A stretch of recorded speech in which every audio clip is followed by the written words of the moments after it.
Hello Steelers, and welcome to another bench report, another hobby update. Another week has gone by and a few more Frenchmen have marched out of the Warlord Epic starter box. This is the first battalion of the 28th Regiment of Line. These are, drum roll please, the very last battalion of French that I've currently got at the moment. So I am so close now to finishing with the French. I've got another British battalion to paint, and I've also got the cuirassiers as well to paint. I've got a few other bits and pieces, but I'm not really counting them as part of the original box set that came from Warlord. But these guys, as I say, I've done these ones in the greatcoats. What I'm thinking about now is I probably need about another 3-4 battalions of French, given what I've got. I'm just kind of going through some of the numbers for some of the scenarios for GDA 2, and you know, you need about somewhere between probably about 17 and 20 battalions. I've probably got somewhere about 13 or 14 I think in total. So what I'm doing is I'm currently looking about, I'm not going to buy them just yet because I'm a little fed up of painting blue, but I'm going to look around and try and have a look on eBay and see if I can get some sprues. What I want to do is get rid of the greatcoats wearing ones and just do them all in tunics. So that means buying 2 sets of sprues and then basically, you know, just mixing them up. So I've got the guys in blue, but that's something for the future. And I have seen that there's quite a few people selling sprues of the epic Napoleonic stuff relatively cheap. I know there's also some 3D printed ones out there, which I might even look at as well, just to break things up a little bit. But that's something for future. I kind of want to draw a line under those starter boxes for now. And as I say, at the moment I've started the last British battalion that came from the starter box. And I've also then just got those cuirassiers to finish, and then that's it. I can draw a line under those, and I can probably start on the Prussians, I think, and I'll leave the rest of the bits and pieces and come back to those at some point in future. As I say, it's nice to just draw a line under a big project, isn't it, really? The other thing as well that I not only got in the post, but I also painted as well this week, were 2 Type 24 pillboxes. These came from Paul over at Sabotage, very kindly. I don't know where he got the files from, but he found some. But these are lovely.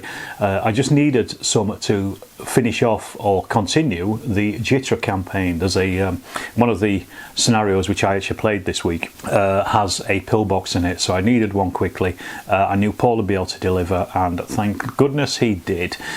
He did think I was going to. I wanted one at Salutes, but I said no, it's all right, I can wait. But it came through. I think on Saturday, but these took no time at all to paint. So they were obviously made originally in concrete, but they would have been camouflaged when they were in the field originally. A lot of them have had their paint scratched off them, so we don't really know the different kinds of camouflage. And also they were painted in whatever was the local colours, really, the colour scheme. So I kind of just went with a bit of a basic British bronzish green with a brown over the top, and I think they look okay. Just a bit of weathering on them, and they work perfectly well. I mean, you could use them for things like Operation Sea Lion, but it's not really something I'm particularly interested in. But I will be. There was certainly some up on the beaches of Kotubaru and all the way down Malaya as well. So they will fit in perfectly well with, you know, my Far East interests from that point of view. The thing at the moment I'm waiting for in the post, I got a couple of things in the post this week. One of the things I'm waiting for actually is Chain of Command 2. I got it printed at Docs Direct. Now I've got this as the proof version of it, but unfortunately I didn't notice, and I clicked on the A5 version. So I've got a really small version. I was going to make a video about this. This will change at some point, and I'm waiting for an A4 version of it so we can look at it a little bit more closely. So I'm waiting for that. Hopefully that'll appear over the weekend. When it does, I will make a video and put that out as soon as I can. As I said before, Richard has said it's okay for me to, you know, use the proof just to go through some of the changes of Chain of Command. The other thing I'm waiting for is some Volksgrenadier from Peter Pig. The reason for this is because I was going through Chain of Command 2 and I noticed one of the lists in there is the Volksgrenadier for the Germans, and I thought I don't actually have any Volksgrenadier, and I don't have any with the STG 44, the late war assault rifle. So I had a quick look at Peter Pig for about 30-40 quid, got myself a platoon's worth. So I'm waiting for those to come through, but I did order them over Easter weekend, so that's probably what the delay is. I'm assuming as soon as I finish recording this video, they'll probably pop through the post, but they won't take long to paint up because they're all in grey coat, so that's going to be dead easy. But I'm looking forward to that, just something slightly different to the usual Germans that I've got, and also, you know, something slightly different to field as well, for a late 44-45 force up against Americans or British or even the Soviets as well. So I might do some battle reports with those when they come at some point, and obviously talk about them as well. The other thing as well I got, I was speaking to Dex when we played the Philippines game a couple of weeks ago. For his rivers, he'd got a photographic background sheet off eBay for about 7 or 8 quid, and basically just cut it up to make the rivers, and it looked fantastic, really good. So he sent me the links for them, and I went looking for them for myself, and I bought one. Now this came through. Now unfortunately, you can see here, it's slightly the wrong colour. I was looking for something a little bit darker brown. This is my fault, not Dex's, because the one he'd sent me was no longer available, so I had to go looking elsewhere, and I found some others that were described as dark brown. I think they've probably sent me the wrong one, but it was only about a tenner in total. What I can do is I can put a link to this stuff in the description down below, but as I say, it's almost like paper. It's like plasticky paper, but you know, once it's smoothed out, you can cut it out, turn it into rivers. I wanted it kind of like a brownish colour for Vietnam style rivers. You know, they have that muddy look to them. This would work to an extent, but I'm looking for a little bit more browner than this, but I can still use this for something else. But yeah, worthwhile looking for some really cheap, nice terrain pieces if that's what you're into.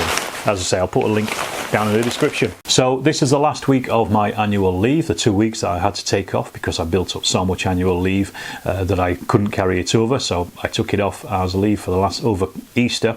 So this last week I spent some time filming some more games. I continued the Jitra campaign. This was what was essentially the 3rd scenario that I played, but actually the 4th scenario in the campaign, because we missed one because the Punjabs were routed at Changlun.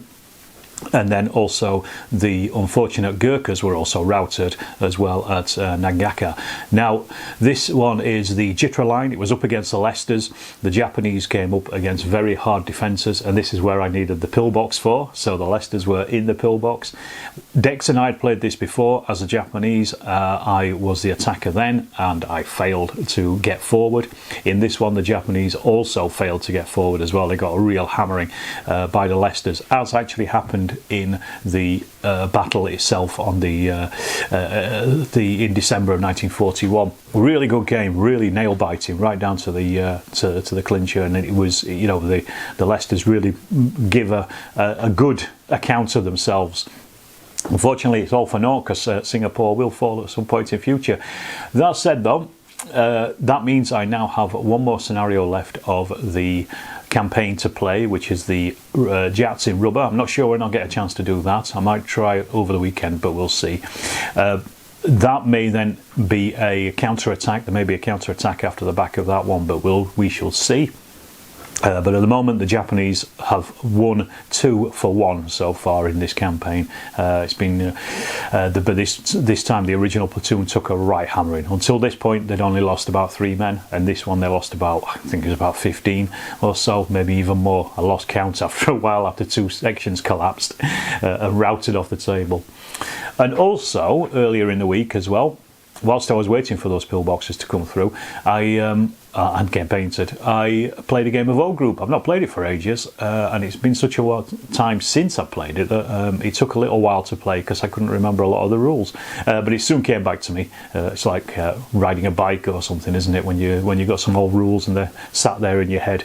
But I played one of the scenarios from the Barbarossa campaign book, which was released. So that's Russia 41 through to 43, and this was the Battle of Ponry. I've always wanted to play this one when I was playing a lot of rapid fire. It was in their Russian supplement and scenarios for the Russian front, and it was one that was always interesting because it has the Ferdinands in it. It also has a Brumbar. Now unfortunately I don't actually have a Brumbar, not that the tank ever got onto the table anyway, but I just replaced it with a Stug 105 instead. it means I'm going to have to get myself a Zvezda Brumbar at some point just to rebalance that, I think. But it was a great game. Old Group is always such a great game. Really enjoyed it, and it's a scenario that I'd like to play and possibly do it down at the club or something. We've got a big club day coming up on, I think, on the June the 8th. So maybe I might take it down there and we could play it there and fight it out over the day for a couple of us. That should be a bit of fun. But yeah, so I filmed those two. They are currently in the editing suite, so they will be edited. Release dates for those, I have no idea. I mean, you know, sometime in the future, because I've got quite a few plans for quite a few other videos as well coming up. And speaking of recording stuff as well, last night I spent some time recording on the 20-sided gamified podcast with Jared. They'd invited me on, it was long before Christmas, but then for various reasons they basically put the dates back and we couldn't do it until last night. Really good experience, had a good chat with him.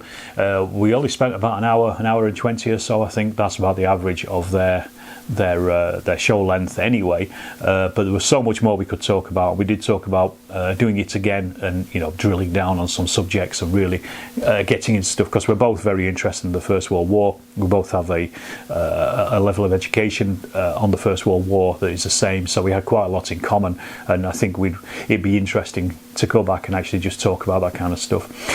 We did suggest talking about him coming on the channel, so I might get him on and we might do a little bit of talking about Wargaming, the First World War. We also have a shared love of square bashing as well, both first and second editions. So again, really nice to talk about that as well. He said he wasn't sure when that will come out, but of course I will put out that as soon as I'll share it on all my social media as soon as it comes out. And the other thing as well is, at the moment, I'm just waiting for Bazoot to put out the panel discussion that I was involved with at Salute. As of Friday, at the moment, it hasn't come out. It might do over the weekend. But once again, I will put a link to Bazoot into the description down below for you. I did put it in last week's hobby updates anyway, but I'll put it in again. And the other panel discussions are already up. I think the only one at the moment of filming, the only one that isn't up is the one that I was involved in. So go and watch those. Some interesting topics covered, like using elite units in wargaming, how to, you know, use basically bits and bobs and leftovers and stuff, scratch building stuff. There's another panel on that. There's all kinds of things. So, you know, go and check those videos out, and it's a good little channel. Go and do subscribe to them as well, give them a little boost. All right, I'll leave it at that. That's been my week in hobby.